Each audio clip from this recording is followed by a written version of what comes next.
A portfolio sounds like a complex financial term, but it is actually the simplest building block of your long-term investment journey.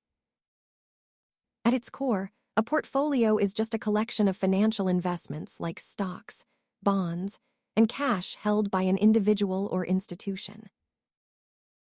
Think of it like a grocery basket. You choose different items to ensure you have a balanced meal at the end of the day. Investors mix these asset classes to manage risk. Different assets react to the economy in different ways, which helps smooth out market volatility. Buying one stock is like betting on a single player. A portfolio is like betting on the entire team, which is generally safer.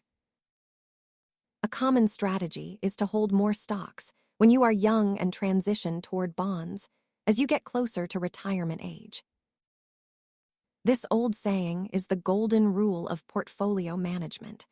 Diversification helps protect your money from the failure of any single company. Building a portfolio takes time and discipline. Research your options carefully and remember that this is educational content, not financial advice.